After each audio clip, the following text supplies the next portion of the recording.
Hello students, today we are going to discuss a very interesting topic, that is how to print or drawing the patterns. You can see here, it's written here. So I take a very simple example here. Suppose I want to print this question mark. What do? You write system.out.println question mark is fine. Even if you remove this ln, just write system.out.println, that is also fine. It will give you a question mark. This is a simple thing. Now we talk about this thing where I have to print the three question marks. So different approaches I'm going to discuss here. First solution is you just write system.out.println print, and inside this double quotes you give three question marks, so that will be printed. Output will be the desired one, okay, and this one. Now students, after this, suppose I want to print this I can use println also.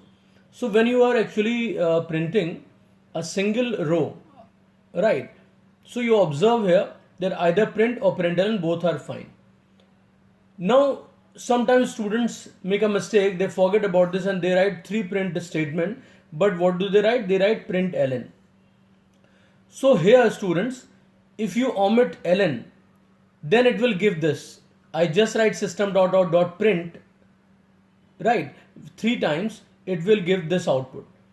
But when we write system.out.println question mark, system.out.println question mark, and the third one system.out.println question mark, this will give you this question mark.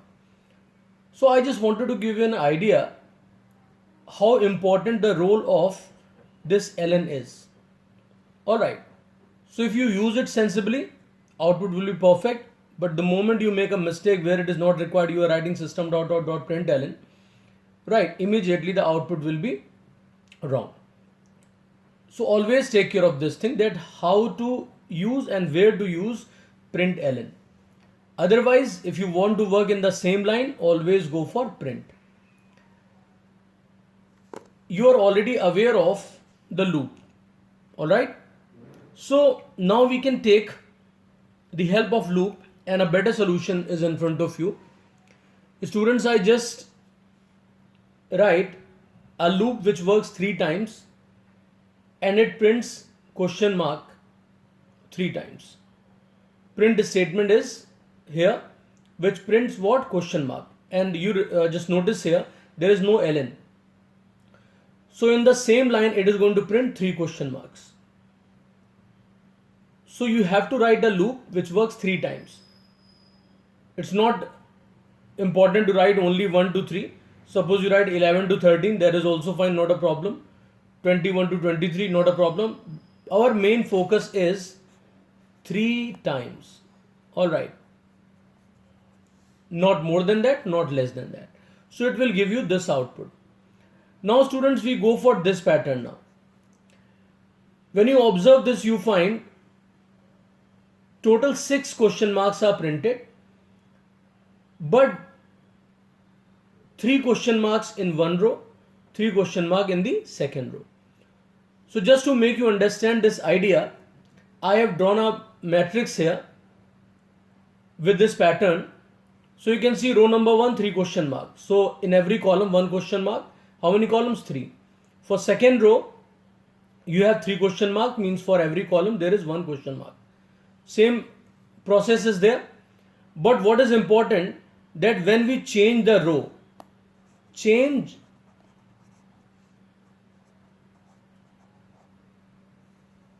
row, that's very important. Means after completing a row what? Means printing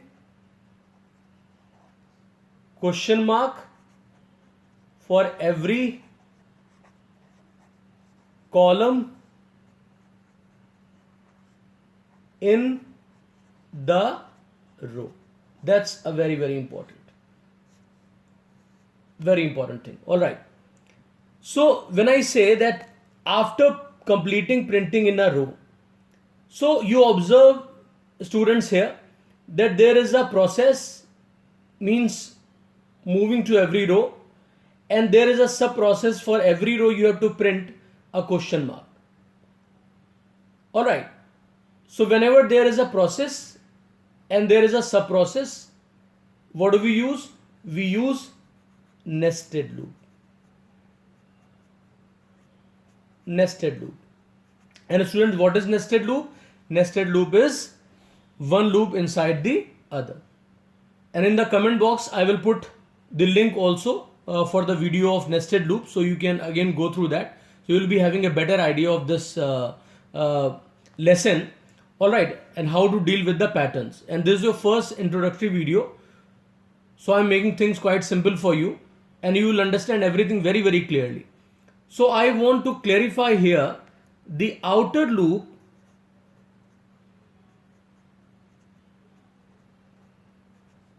deals with the row. Alright, and how many rows are there? 2 rows. So students, what you will do, you will write for, I have taken the variable r just to make you understand that r stands for row here and the outer loop deals with the row. So how many rows? 2. So less than equal to 2 means 1 to 2 I have to move. Now when the row is 1, we have to complete the process. Alright, which process? Printing in the column. Means we have to write something which works 3 times. So again the times is there. Here 2 times for row, so I have taken this loop. Again 3 times. But 3 times for first row, 3 times when the r is or the row is 2 or the second row. So for that purpose, I write another loop here. I write here int c, that stands for column. C less than equal to, how many columns are there? 3. I write 3 here and I increase it by 1. Simple. Forget about every concept. Just remember that I have a process which has to be there twice. There is another process which has to be there thrice. I will establish the link later. Don't worry about that. Just focus upon this. Now we are focusing upon column only. We are already inside the row, but now we are working for the column. So what I am going to do here, I have to print 3 times question mark here. Alright, what I have to do? 3 times question mark in the same row. So students, no println. That's why I have clarified earlier that what is the difference between the print and println. Right. So here I write in this statement question mark. Alright. And this process is over, so I close this. So printing in column. Printing in column. This is the loop for that. And this is the loop which is actually moving to the row. Alright. Now after printing in the first row, what do we need to do? We need to change the line. So for that purpose, when this process is over, means the loop for the column is over, then I simply change the line by writing blank statement here, println, sorry, just correcting it, println, and I am writing it blank. This is println, students. Alright, println, and then I have got a parenthesis, and after that, students, I close this curly brace. So actually there is a box and there is another box. Right, nesting is there. Means this outer box is the outer loop or the loop for the row, and the inner loop is meant for column. Alright, so this is nesting of the loop. Now let me relate the process with this. Understand the mechanism. The value of r initially 1, right? So r is 1 here. This is r. R is 1. Now I check this condition. The value of r is 1, so 1 less than equal to 2. So definitely it is not equal to 2, but right now r is 1, so it is less than 2. So it's true. The control comes inside this loop. And what is inside the loop? There is another loop because the curly brace is there. right? So nesting is very much there. The control comes here and C is initialized with 1, right? It is true again because C less than equal to 3. So C less than equal to 3 means it's not equal, but right now C is 1. So 1 is less than 3. So it's true, control comes here and one question mark is printed as it is here. Now C is increased by 1 and it is again checked against the value 3. So C has become now 2. 2 is still less than 3. It's true. So again one question mark. Second one, it is in the same row. Then C plus plus C again will again become 3. It will be increased again. And now the C is 3. So now when the C is 3, it is not less than, but it is equal to 3. So again when the C is 3, the loop is going to be executed. Right. So what will be printed? A question mark in the same row. Right. Now you can see the cycle is over. So nested loop completes its cycle here. Right. 1, 2, 3 and thrice question mark will be printed. And remember again I am telling you that never use ln for the printing here in the nested loop. Alright. Because we want things to be printed or question mark to be printed in the same row or in the same line. After completing its cycle, now the control goes where? In the outer loop. Because you can see question mark, the curly brace is closed here for the nested loop. And now the control comes here. So it changes the line. Now R is still not over or the outer loop is still not over. It comes here. R becomes now 2.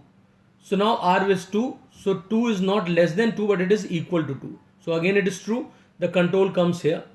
Again this loop completes its cycle and in the second row, because it has already changed the line, it will print 3 times question mark. So 3 question marks will be in the second row. Alright. Now again it will change the line and it comes here. R plus plus. So R becomes 3 now. Now 3 less than equal to 2. So this time it is going to be false and the process will be over. I hope everybody has the clear idea of printing this pattern. Alright. And how it can be connected with a matrix and how this entire thing can be implemented through the nested loop. Alright. Thanks everyone.